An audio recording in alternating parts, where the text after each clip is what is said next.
सादर प्रणाम। मैं हूं हिमांशु द्विवेदी और स्वागत है आपका हमारी खास पेशकश सार्थक संवाद में। आज सार्थक संवाद खास मौके पर है।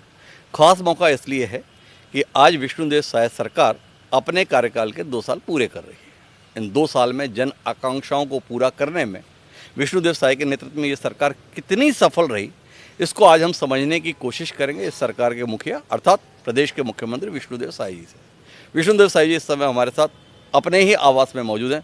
तो साहब बहुत बहुत स्वागत आपका। जी और सबसे पहले आपको हार्दिक आपको बधाई। जी धन्यवाद। कि आपने 2 साल बतौर मुख्यमंत्री पूरे किए। कितना अजीब महसूस कर रहा है मुख्यमंत्री के तौर पर 2 साल पूरे करना? अच्छा लग रहा है वैसे जी।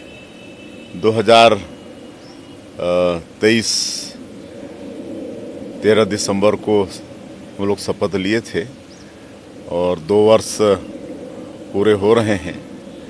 तो सबसे पहले तो मैं छत्तीसगढ़ की देवतुल्य जनता को नमन करता हूं।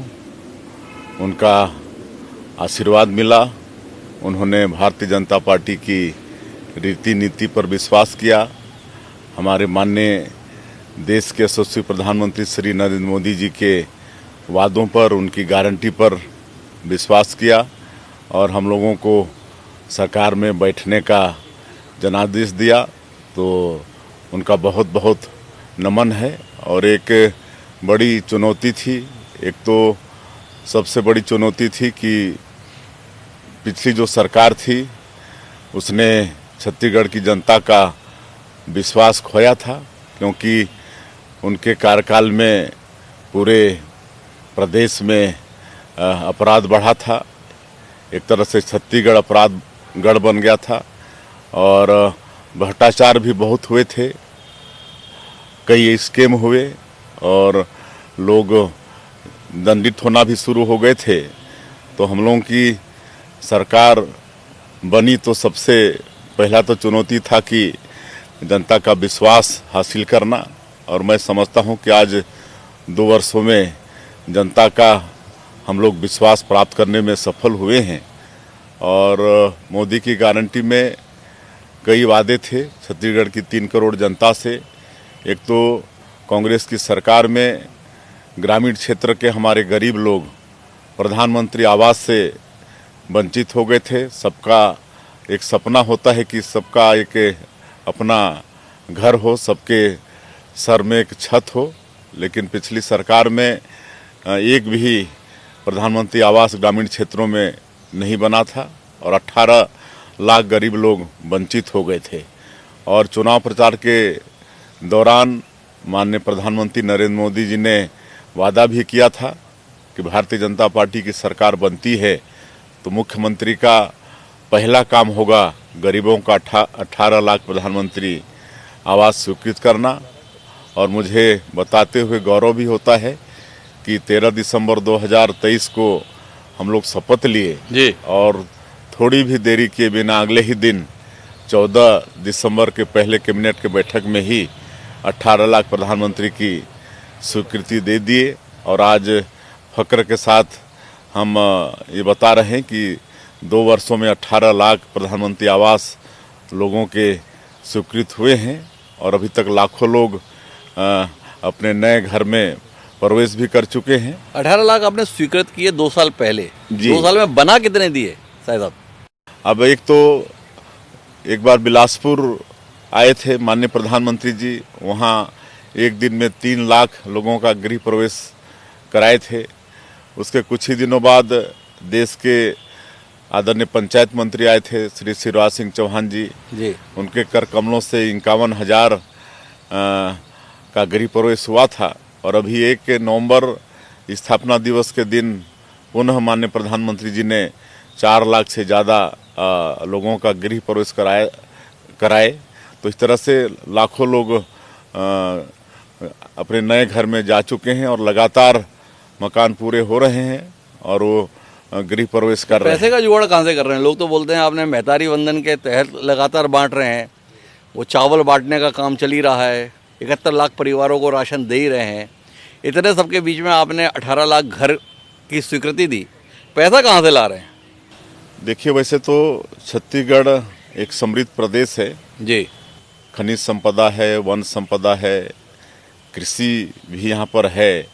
लेकिन पिछली सरकार में काफ़ी लीकेज थे। हम लोगों ने अपनी सरकार में सुशासन एवं अभिसरण विभाग अलग से गठन किया। एक पारदर्शी सरकार देने का हम लोगों ने इच्छा मतलब व्यवस्था किया और जो लीकेज थे उनको बंद किए, जो ऑफलाइन थे उनको सबको ऑनलाइन किए और आबकारी में राजस्व हम लोगों का बढ़ा, जीएसटी में बढ़ा, माइनिंग में बढ़ा। तो इस तरह से एक तो लीकेज बंद होने से और कुछ क्षेत्रों में हम लोग राजस्व की वृद्धि हुए और इस तरह से हम लोग राशि की व्यवस्था कर पाए जी। एक बात बताइए, जब आपने 13 दिसंबर 2023 को मुख्यमंत्री पद की शपथ ली तो एक सामान्य जनधारणा है कि विष्णु देसाई बड़े सरल स्वभाव के हैं, सीधे हैं, सच्चे हैं। पर ये बताओ आप ये सेटिंग कैसे बिठाते हो? मतलब पिछले 2 महीने में ही प्रधानमंत्री तो छत्तीसगढ़ में 2 बार आ गए, राष्ट्रपति तो आ गए, अमित शाह तो ऐसा लगता है कि गुजरात के बाद दूसरा घर जो है छत्तीसगढ़ को ही बना लिया है। ये सेटिंग दिल्ली में क्या बिठाए हैं विष्णु देसाई जी, जब जिसको चाह रहे हैं उसको छत्तीसगढ़ बुला रहे हैं? देखिए, माननीय प्रधानमंत्री जी, माननीय गृह मंत्री जी और सभी केंद्रीय मंत्रियों का बड़ा आशीर्वाद छत्तीसगढ़ के ऊपर में रहता है, क्योंकि छत्तीसगढ़ राज्य का निर्माण भारत रत्न श्रद्धेय अटल बिहारी वाजपेयी जी ने किया है। हम कह सकते हैं कि हमारे नेताओं ने ही किया है, तो इसको पैदा किए हैं, तो इसको बढ़ाने का, लालन पालन करने का, आगे बढ़ाने का भी दायित्व उनका है। तो उनका भरपूर आशीर्वाद मिलता है। पिछले 2 वर्षों में जब भी हम लोग अपने प्रदेश की समस्या को लेकर माननीय प्रधानमंत्री जी के पास गए, माननीय गृह मंत्री जी के पास गए और मंत्रियों के पास गए, तो उम्मीद से ज़्यादा ही हम लोग को मिला। और छत्तीसगढ़ के विकास में एक जो प्रमुख बाधा था नक्सलवाद, और बड़ी तादाद में नक्सलवाद यहाँ पर था, लेकिन डबल इंजन की सरकार और हमारे माननीय प्रधानमंत्री जी और माननीय गृह मंत्री जी की दृढ़ इच्छा शक्ति और उनका संकल्प कि समस्या को पूरे देश से समाप्त करना है, और उन्होंने डेडलाइन भी इसके लिए फिक्स किया 31 मार्च 2026। और आज डबल इंजन की सरकार के कारण और हमारे माननीय प्रधानमंत्री जी, गृह मंत्री जी ने जो हमारे जवानों का हौसला अफजाई किया है, हमारे माननीय गृह मंत्री जी, उनके साथ संवाद करना, उनके साथ भोजन करना, उनके साथ बैठना, नहीं तो वही बल पहले भी मतलब थी, लेकिन आज उत्साह के साथ हमारे जवान नक्सलवाद के खिलाफ में लड़ रहे हैं। लगातार सफलता भी मिल रही है और ये जो एक बड़ा नासूर था ये समाप्ति की ओर है।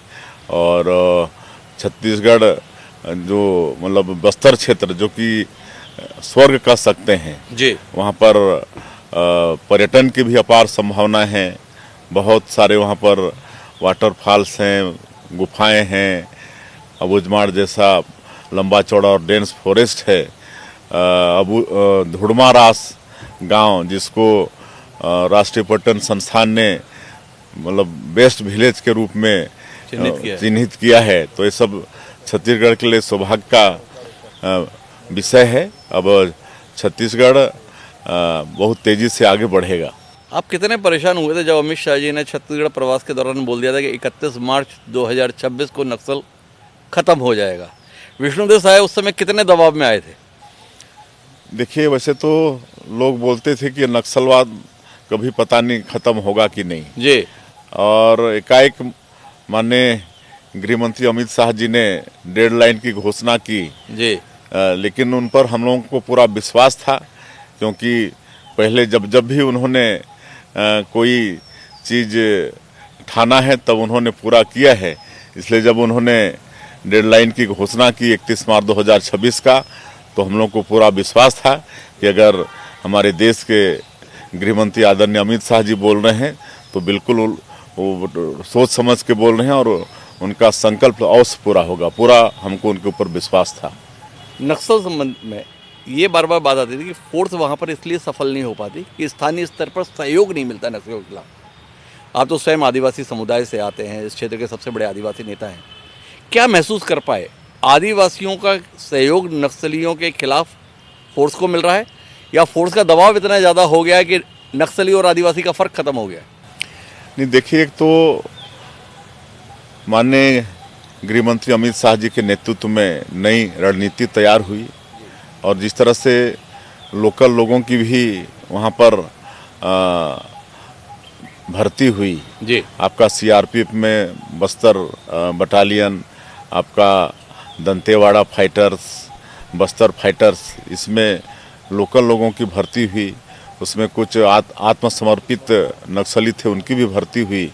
और चूंकि उनको वहाँ का पूरा भूगोल मालूम है, वहाँ की भाषा मालूम है, तो उनके भर्ती से भी नक्सलवाद के खिलाफ में लड़ाई में बहुत सहयोग मिला। और हम लोग नई रणनीति और लोकल लोगों की भर्ती के कारण भी इतनी मजबूती के साथ हमारे जवान लड़ पा रहे हैं। अमित शाह जी ने जो संकल्प लिया वो संकल्प क्रियान्वित हो, इस दृष्टि से विष्णुदेव साय सरकार ने क्या कदम उठाए, इसमें कुछ रोशनी देंगे कि आप किस तरीके से इस लक्ष्य की प्राप्ति में अपना योगदान दिए? देखिए, हम लोग भी उनके बीच में गए, जवानों के बीच में गए, कभी कोई घायल हो जाते थे और यहाँ पर अस्पताल में आते थे, तो हम भी और हमारे प्रदेश के गृह मंत्री भी स्वयं उनसे मिलते थे, उनका हाल चाल पूछते थे, उनके परिवार के लोगों से बात करते थे। तो हम लोग को बड़ी खुशी होती थी जब वो बोलते थे कि हमको ठीक होने दीजिए, हम फिर से लड़ाई में जाएंगे और नक्सलियों को मारेंगे। तो इस तरह से उनके बीच में जाना। और हम तो एक दिन एक कैंप में रात में उनके साथ सो भी गए थे, उनके साथ भोजन भी किए। हमारे माननीय केंद्रीय गृह मंत्री सुरक्षा कैंपों में जाके उनके साथ वार्तालाप करना, उनके साथ भोजन करना, गांव में जाके चौपाल लगाना, वहाँ का जो आंगनबाड़ी है, स्कूल है, वहाँ जाकर वहाँ की व्यवस्था देखना, ये सबसे निश्चित रूप से उस क्षेत्र के लोगों का विश्वास भी सरकार के प्रति बढ़ा। और हम लोग वहाँ पर एक नियत नीलानार योजना भी प्रारंभ किए। ये गोंडी भाषा में है जी, और इसका हिंदी अनुवाद है आपका सुंदर गांव। और इस योजना के माध्यम से हम लोग सरकार की योजनाओं को वहाँ पर पहुँचा पाने में सफल हो रहे हैं। वहाँ पहले कोई जाता नहीं था, आज वहाँ पर सड़कें बन रही हैं, लोगों के घरों में बिजली पहुँचा पा रहे हैं, पानी पहुँचा पा रहे हैं, राशन कार्ड बन रहा है, अस्पताल जो बंद पड़े थे वो सबको खोल रहे हैं, नया अस्पताल खोल रहे हैं, स्कूल बंद पड़े थे स्कूल खोल रहे हैं, आज वहाँ पर स्कूल की घंटियाँ बज रही हैं। तो ये सब उनके बीच में जाने से, उनसे संवाद करने से राशन कार्ड बन रहा है। पहले वहाँ पर राशन भी नहीं पहुँचता था जी, तो राशन भी वहाँ पर पहुँच रहा है। और हम लोगों ने और वहाँ बस्तर ओलंपिक, बस्तर पंडुम करा के वहाँ के लोगों को और विशेषकर युवाओं को विकास की मुख्यधारा से जोड़ने का प्रयास किया। और अभी हम कल ही जगदलपुर गए थे, वहाँ पर पिछले साल भी बस्तर ओलंपिक का आयोजन किए थे, जिसमें 1,65,000 युवा शामिल हुए थे। और इस साल 3.25 लाख के आसपास मतलब शामिल हुए हैं और बड़ा उनका हौसला बुलंद है। पंडुम भी कराए थे, पंडुम का अर्थ होता है उत्सव, तो उसमें भी 47,000 लोग पिछले साल भाग लिए थे और इस साल भी करेंगे पंडुम। और मुझे पूरा विश्वास है कि जैसे बस्तर ओलंपिक में 3 गुना संख्या में वृद्धि हुई, तो पंडुम में भी संख्या में वृद्धि होगी, क्योंकि लगातार लोगों का विश्वास सरकार के प्रति बढ़ रहा है और वो विकास लोगों चाहते के बीच हैं। में रहते हैं साहब साहब, आवाज़ आती होगी आपके पास में भी। बस्तर क्षेत्र में हवा फैल रही है, नक्सली जा रहे हैं, अब उद्योगों के हवाले, उद्योगपतियों के हवाले बस्तर को करने की तैयारी है। आप तक भी आती होगी ये आवाज़। क्या आपका भविष्य के संदर्भ में योजना है बस्तर को लेके? देखिए, सुनते तो हैं लेकिन विपक्ष मुद्दा विहीन है और अपने समय में नक्सलवाद के साथ लड़ाई लड़े नहीं, दृढ़ इच्छा शक्ति के साथ। और आज जब हम लोग इसमें सफल हो रहे हैं तो उनसे देखा नहीं जा रहा है और इस तरह से अनलगर आरोप लगा रहे हैं। हम लोग, जैसे हमने कहा कि उस क्षेत्र में पर्यटन के पार संभावनाएं हैं, तो पर्यटन को हम लोग आगे बढ़ाएंगे। हम लोगों ने नई उद्योग नीति भी लाई है और उसमें विशेषकर बस्तर और सरगुजा संभाग उसमें फोकस है। और हमारे जो एसटी एससी या जो आत्मसमर्पित नक्सली हैं उनके लिए विशेष व्यवस्था है। नई उद्योग नीति में विशेष छूट की व्यवस्था है, विशेष प्रोत्साहन की व्यवस्था है। और हम लोग पर्यटन को भी उद्योग का दर्जा दिए हैं, तो पर्यटन को भी वहाँ पर बढ़ाएंगे। होम स्टे होता है जिसमें विदेशी लोग आके महीने महीने तक घरों में रहते हैं, तो उनके भी घर अच्छे बने तो सीधे उससे आर्थिक रूप से वो परिवार लाभान्वित होता है। कृषि की भी अपार संभावना है, तो हम लोग सिंचाई का साधन भी उस क्षेत्र में बढ़ाना चाहते हैं। और सैकड़ों तरह के फॉरेस्ट प्रोड्यूस हैं, तो फॉरेस्ट प्रोड्यूस का भी वैल्यू एडिशन करा के वन धन केंद्र में उचित कीमत में वनोपज की खरीदी सरकार कर रही है। लेकिन वनोपज का वैल्यू एडिशन करके भी छोटा छोटा उद्योग करके भी उस क्षेत्र के हमारे बेरोजगार बेटा बेटियों को रोजगार से जोड़ने का ये भी सरकार का विचार है। और हम लोग खेती के साथ साथ में मत्स्य पालन, पशुपालन उसको भी उस क्षेत्र में बढ़ाएंगे। पशुपालन के क्षेत्र में उस क्षेत्र के प्रत्येक घर को दो गाय देना शुरू कर दिए हैं। और राष्ट्रीय डेयरी विकास बोर्ड से सरकार का समझौता है और ये राष्ट्रीय डेयरी विकास बोर्ड वहाँ पर लोगों को अच्छे से कैसे गाय पालन करना चाहिए, कैसे देख रेख करना चाहिए और दूध का क्रय भी एनडीडीबी के माध्यम से होगा। तो इस तरह से उस क्षेत्र में हम लोग पशुपालन को भी बढ़ावा देकर लोगों को आर्थिक रूप से मजबूत करना चाहते हैं। मतलब आदिवासी पृष्ठभूमि से आप आते हैं, फिर भी आपने बड़े आक्रामक तरीके से औद्योगिक नीति की शुरुआत की अपनी। कागजों में रही या ज़मीन पर भी कुछ हो रहा है? नहीं, देखिए, हम लोगों की जो नई उद्योग नीति है इसकी सराहना देश और विदेश में भी हो रही है। अभी इस नीति को लॉन्च हुए ज़्यादा समय हुए नहीं है, हमको लगता है कि 1 साल ही हुआ है। और हम लोग बहुत जगह इसको लेके जा भी नहीं पाए हैं। दिल्ली, मुंबई, बेंगलुरु, अहमदाबाद, रायपुर ऐसे कुछ ही जगहों में गए हैं। और अगर विदेश की बात करें तो जापान, साउथ कोरिया में गए हैं। हर जगह नई उद्योग नीति की सराहना हुई है और इतने कम समय में करीब 7.25 लाख करोड़ का निवेश प्रस्ताव मिल चुका है। और खाली प्रस्ताव नहीं मिला है बल्कि धरातल में कई चीज़ देखने को भी मिल रहा है। सेमीकंडक्टर्स प्लांट का काम शुरू हो गया है, एआई बेस्ड डाटा सेंटर का काम शुरू हो गया है और भी शुरू हो गए हैं। 1 साल में हमको लगता है कि बहुत सारे धरातल पर आ जाएंगे और हम लोग का नई उद्योग नीति बहुत ही कारगर है। मुझे पूरा भरोसा है कि निवेश भी आएगा और हम लोग नई उद्योग नीति में रोजगार को विशेष महत्व दिए हैं। अगर कोई उद्यमी अपने उद्यम में स्थानीय लोगों को 1000 से ज़्यादा रखता है तो उसको विशेष इंसेंटिव देने का भी हमारी नई उद्योग नीति में व्यवस्था है। तो इस तरह से मुझे पूरा भरोसा है कि नई उद्योग नीति के माध्यम से हम लोग निवेश भी लाएंगे और हमारे बेटा बेटियों को रोजगार भी दे पाने में सफल होंगे। और इन अधिकारियों से काम कराना कितना चुनौतीपूर्ण जा रहा है? 5 साल को लेकर आप लोग बड़े आक्रामक रहते हैं, वो सरकार में ऐसा भ्रष्टाचार था, इस तरीके की अराजकता थी, पर अधिकारी तो वही हैं। उन अधिकारियों से कैसे काम ले पा रहे हैं विष्णु देसाई जी? अब देखिए, हमारी सरकार भ्रष्टाचार के मामले में 0 टॉलरेंस की नीति अपना रही है और जो भी भ्रष्टाचार हुए हैं पिछली सरकार में एजेंसियां उसकी जांच कर रही हैं, केंद्रीय एजेंसियां भी और प्रदेश की एजेंसी भी। और जो भी दोषीदार पाए जा रहे हैं वो दंडित भी हो रहे हैं। पीएससी जैसे पवित्र संस्था में भी घोटाला हुआ, जो कि हमारे प्रदेश के भविष्य, हमारे बेटा बेटियों जो प्रदेश के भविष्य हैं उनके जीवन के साथ भी खिलवाड़ हुआ। लेकिन उसमें भी सीबीआई जांच कर रही है और उसमें भी दोषीदार दंडित हो रहे हैं। और आज जब 2 साल पीएससी का एग्ज़ाम हो गया और हमारे ग्रामीण किसान के बेटे, मजदूर के बेटे आज जब चयन होकर यहाँ पर अपने माँ बाप के साथ आते हैं और खुशी जाहिर करते हैं, उनके चेहरे में जो मुस्कान देखने को मिलता है उससे बहुत आत्मसंतुष्टि होती है। आज हमारे बेटा बेटियों का भी सरकार के प्रति और पीएसए के प्रति विश्वास बढ़ा है।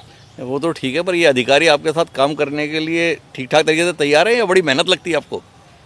देखिए, जो भी अधिकारी, वैसे तो अधिकारी मतलब किसी के नहीं होते, जी जो शासन में आता है उसके हो जाते हैं। जी। तो अगर कोई उसके बाद भी अपना रवैया ठीक नहीं करता है तो उसको ठीक करते हैं अपने तरीके से। आपने विपक्ष को लेकर बात की, इन 2 साल में क्या तजुर्बा गया? विपक्ष अपनी भूमिका ठीक ठाक निभा रहा है? आपको ठीक ठाक परेशान कर पा रहा है कि नहीं कर पा रहा है? बिल्कुल, एक अच्छी सरकार चलने के लिए एक मजबूत विपक्ष का होना भी जरूरी है जी लेकिन हमको लगता है कि ये लोग हार से इतना बौखला गए हैं। एक तो विधानसभा में इनकी हार हुई, लोकसभा में हार हुई, और उसके बाद जितने भी चुनाव हुए, चाहे वो नगरीय निकाय के हों, पंचायती राज के हों, सभी चुनाव में कांग्रेस बुरी तरह से हार गई। छत्तीसगढ़ की जनता ने इनको रिजेक्ट कर दिया और इसलिए इतना बौखलाए हुए हैं और ये मुद्दा विहीन हो गए हैं। तो एक जो दमदार विपक्ष दिखना चाहिए वो कुछ भी ये लोग नहीं कर पा रहे हैं। उल जलूल बेसिर पैर की बात ये लोग करते हैं और आज वो खुद अपना घर संभाल नहीं पा रहे हैं और हम लोगों पर कभी कभी दोषारोपण करते हैं। तो एक अच्छे मजबूत विपक्ष की आवश्यकता है। तो कौन ज़्यादा परेशान दिखता है आपको? भूपेश बघेल ज़्यादा परेशान दिखते हैं या चरणदास महंत ज़्यादा परेशान दिखते हैं? अब जो अपने सरकार में जो लोग दोषीदार हैं वही लोग ज़्यादा परेशान हैं। जो कुछ न कुछ स्कैम किए हैं वही ज़्यादा परेशान हैं। 15 साल मुख्यमंत्री थे डॉक्टर रमन सिंह। बाकी जगहों पर हम देखते हैं तो वैसी आत्मीयता नहीं दिखती, पर विष्णुदेव साय और रमन सिंह के संबंध बड़े आत्मीय दिखते हैं। क्या वजह है इसकी? अब देखिए, 15 साल मुख्यमंत्री रहे हैं और करीब करीब हम लोग साथ में ही राजनीति शुरू किए हैं और हम लोग छत्तीसगढ़ निर्माण के पहले भी देखे हैं यहाँ पर क्या स्थिति होती थी। और हम तो जनजातीय क्षेत्र से आते हैं। उस समय विशेषकर हमारे गांव के लोग, जनजातीय समाज के लोग, भूखमरी होती थी। लोग कोदो कुटकी महुआ खाते थे, कभी कभी वो भी नहीं नसीब होता था। लोग भूखे पेट सो भी जाते थे। लेकिन जब भारत रत्न सदैव अटल बिहारी वाजपेयी जी ने छत्तीसगढ़ राज्य का निर्माण किया और 2003 में यहाँ की जनता ने पहली बार भारतीय जनता पार्टी को सरकार में बैठाया और डॉक्टर रमन सिंह मुख्यमंत्री बने, तो उन्होंने एक ऐसी मतलब खाद्य सुरक्षा कानून लाया जिसके कारण आज 1 रुपया किलो में चावल लोगों को मिल रहा है और वो चाउर वाले बाबा के नाम से भी विख्यात हुए। और आज भूख का पलायन हो गया हमारे छत्तीसगढ़ से, भूख का नामो निशान नहीं है। और आज उनके 15 साल के कार्यकाल में छत्तीसगढ़ का कह सकते हैं चहुमुखी विकास हुआ। सड़क, बिजली, पानी सब कुछ लोगों तक पहुंची। माने तत्कालीन प्रधानमंत्री अटल बिहारी वाजपेयी जी ने प्रधानमंत्री ग्राम सड़क योजना शुरू की, जिसके माध्यम से हमारे गांव डामर रोड से, बारामासी रोड से जुड़े। पहले गांव के लोग डामर रोड देखे नहीं थे, लेकिन हर गांव में डामर रोड पहुंचाने का काम अटल बिहारी वाजपेयी जी ने किया। यहाँ पर शिक्षा की भी व्यापक व्यवस्था नहीं थी, लेकिन 15 वर्षों में शिक्षा की व्यापक व्यवस्था हुई।